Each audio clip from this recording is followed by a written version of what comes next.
दोपहर 3 बजे के भोजपुरी समाचार में अपने के स्वागत बा। नमस्कार, हम अफरोज। सबसे पहले प्रमुख समाचार। भारत के 74वां स्वतंत्रता दिवस के अवसर में प्रधानमंत्री ओली द्वारा बधाई तथा शुभकामना व्यक्त। भारत सरकार जनता के उत्तर प्रगति आ समृद्धि कामना। उपत्यका में भादो 15 गते तकले थप प्रतिबंध। यात्रा महोत्सव लगायत होटल रेस्टोरेंट संचालन में भी रोक। सिंधुपाल्चोक के लिदी में भूस्खलन में पड़ल 13 जने के शनाखत। बेपत्ता भइल 27 जने के खोजी कार्य जारी। आज अगस्त 15 बेलायती उपनिवेश से भारत स्वतंत्र भइल दिन। ऐतिहासिक दिन के याद में भारत भर उत्साह के साथ स्वतंत्रता दिवस मनावल जा रहा है। आज स्पेनिश क्लब बार्सिलोना लगस्पद हार सहित चैंपियंस लीग फुटबॉल के क्वार्टर फाइनल से बाहर। बायरन म्यूनिख 8-2 से जीतल।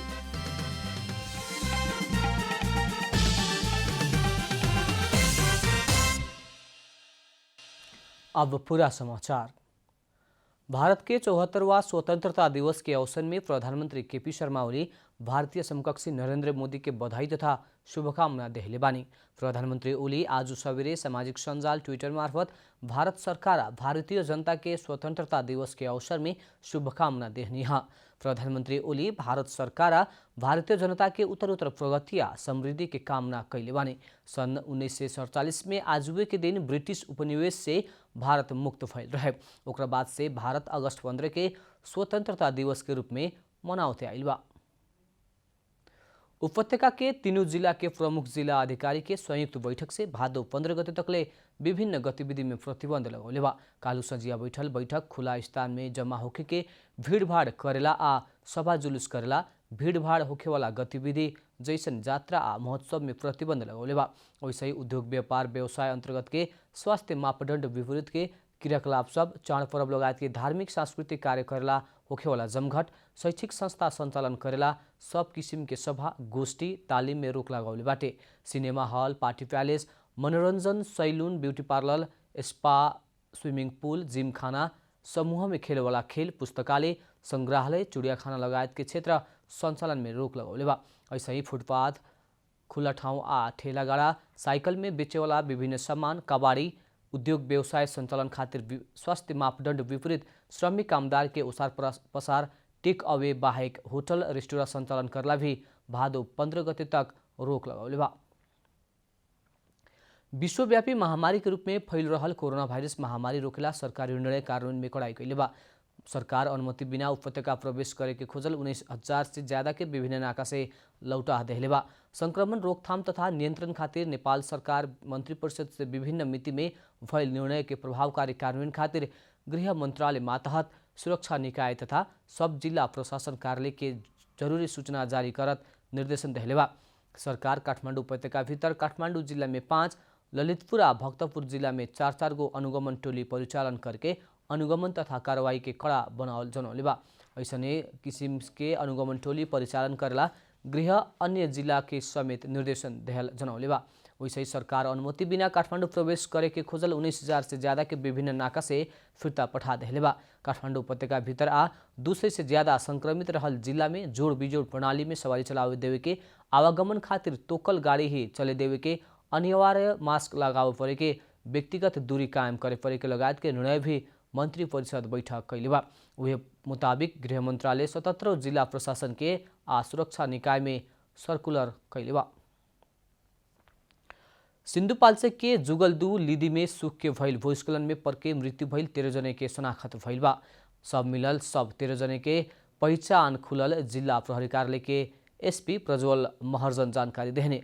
मृत्यु होखे वाला में टिकामाया दोङ, छिरिङ दोङ, जिताई झाँक्री, मिलन दोङ, सानु दोङ, जय बहादुर दोङ, दावा ल्याहमु दोङ, ल्याहरमो दोङ, पिर्ती दोङ, धनमाया दोङ आ रिमेक्स दोङ रहल बाटे लोग। लामाटोल में सुख से सवेरे 6:30 बजे भूस्खलन में परके बेपत्ता भइल के अभी खोजी हो रहल प्रहरी जनौले बा। नेपाल में कोरोना वायरस संक्रमित का संख्या 25,500 से बढ़ल बाटे।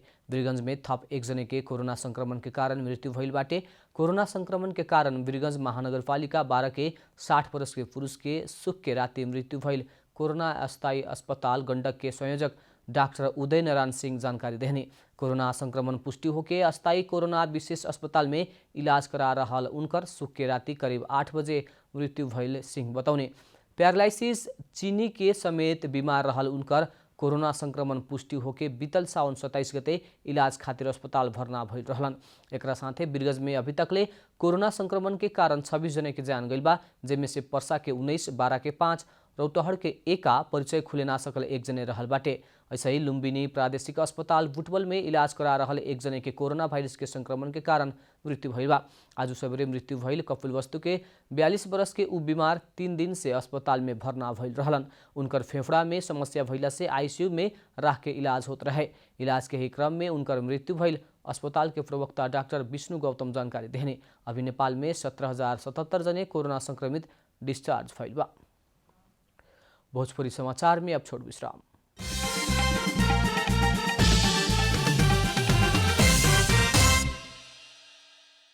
भोजपुरी समाचार में अब थप समाचार।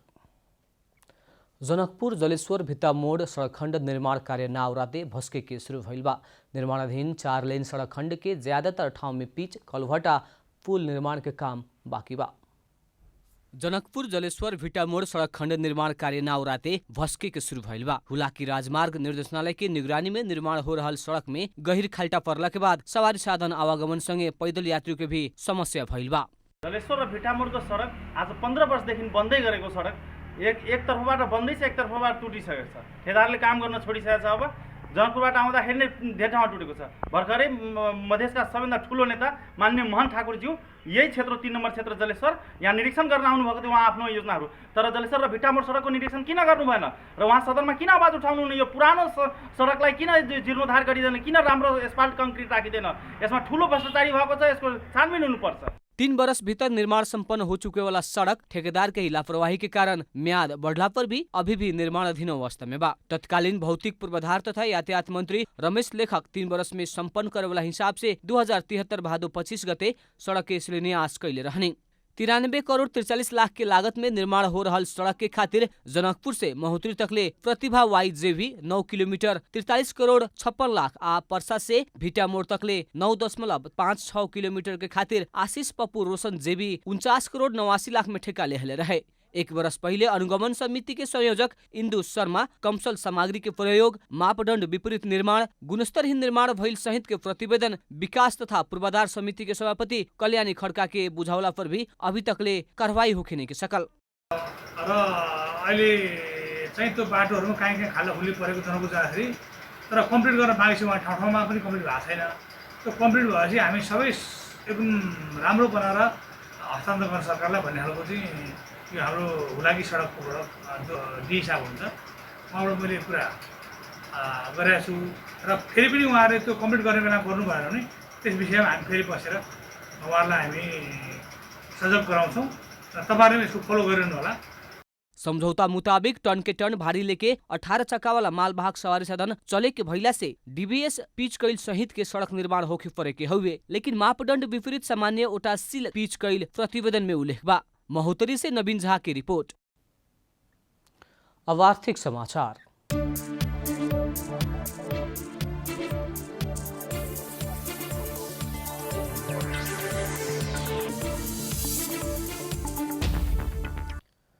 नेपाल उद्योग वाणिज्य महासंघ कोरोना नियंत्रण में सरकार से उठावल कदम में सहयोग करे के प्रतिबद्धता जनौले बा। महासंघ तीनों तह के सरकार से उठावल विभिन्न कदम में सहयोग करे के प्रतिबद्धता जनौलखा। महासंघ कोरोना के कारण नेपाल पछिला समय बहुते प्रभावित होते गईला संक्रमित आ मृत्युदर समेत बढ़ल समय में सरकार के सहयोग करे के बतौलखा। महासंघ सर्वसाधारण के स्वास्थ्य सुरक्षा आ अर्थतंत्र में धक्का लागल अवस्था में सरकार के ही भर ना पर के आपन आपन क्षेत्र में सहयोग करला सबसे उसे आग्रह कैले बा। साथ ही संक्रमण से बचला सरकार से देहल निर्देशन के पालना करला भी महासंघ आग्रह कैले बा। भोजपुरी समाचार में अब छोड़ विश्राम।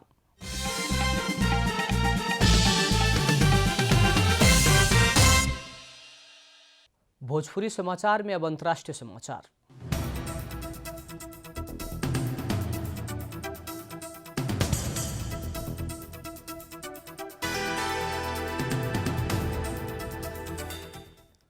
हरेक वर्ष अगस्त 15 तारीख में भारत में स्वतंत्रता दिवस मनावल जाला। आज भी विभिन्न कार्यक्रम करके मनावल जा रहा बा। सन 1947 अगस्त 15 तारीख में भारत बेलायती उपनिवेश से आज़ाद भइल रहे। एकरे याद में आज भारत भर उत्साह के साथ भारतीय स्वतंत्रता दिवस मनावल जा रहा बा। स्वतंत्र भारत खातिर सुभाष चंद्र बोस, महात्मा गांधी लगायत के नेता लोग अहिंसात्मक प्रदर्शन आ नागरिक अवज्ञा के माध्यम से स्वतंत्रता संग्राम कैला बाद भारत स्वतंत्र भई रहे। भारत के स्वतंत्र बनावला बनल विधान इंडियन इंडिपेंडेंट एक्ट सन 1947 बेलायती संसद से पारित करके इंडियन कॉन्स्टिट्यूशनल असेंबली के भारत के संसदीय संप्रभुता देले रहे। संविधान सभा मार्फत बनल भारतीय संविधान सन 1950 में जारी भइले बाद भारत पूर्ण रूप में स्वतंत्रता प्राप्त कैले रहे। स्वतंत्रता के बाद भारतीय नागरिक राजेंद्र प्रसाद गणतंत्र भारत के प्रथम राष्ट्रपति या जवाहरलाल नेहरू प्रथम प्रधानमंत्री बनल रहे लोग। अब खेलकूद समाचार।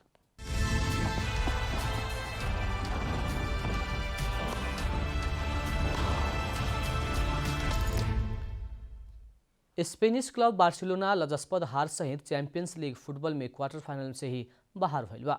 लिस्बोन में काल्हु रात भइल अंतिम 8 के खेल में Barcelona German Bundesliga club Byron Munich से 8 गोल खैले रहे। वायरन लियोनल मेसी कप्तानी रहल बार्सिलोना के 8-2 से हरौलख। चौथा मिनट में गोल के खाता खोलल वायरन म्यूनिख पहिल का हाफ में 4 आ दोसर का हाफ में 4 गोल कैले रहे।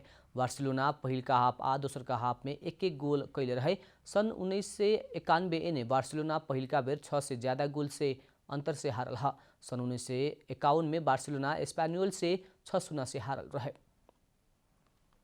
अंत में प्रमुख समाचार फिर एक बेर। भारत के 74वां स्वतंत्रता दिवस के अवसर में प्रधानमंत्री ओली द्वारा बधाई तथा शुभकामना व्यक्त। भारत सरकार जनता के उत्तर प्रगति आ समृद्धि की कामना। उपत्यका में भादो 15 गते तकले थप प्रतिबंध, जात्रा महोत्सव लगायत रेस्टुरेंट होटल संचालन में रोक। सिंधुपाल्चोक के लिडी में भूस्खलन में पड़ल 13 जने के शनाखत, बेपत्ता भइल 27 जने के खोजी कार्य जारी। आज अगस्त 15 बेलायती उपनिवेश से भारत स्वतंत्र भइल दिन। ऐतिहासिक दिन के याद में भारत भर उत्साह के साथ स्वतंत्रता दिवस मनाया जा रहा है। आज स्पेनिश क्लब बार्सिलोना लज्जास्पद हार सहित चैंपियंस लीग फुटबॉल के क्वार्टर फाइनल से बाहर वायरन म्यूनिख 8-2 से जीतल।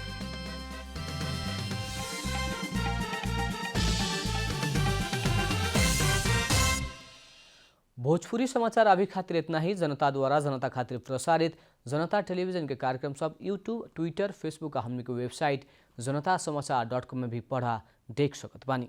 सूचना में अपने के सहभागिता, समय में समाचार हमने के प्रतिबद्धता। प्रणाम।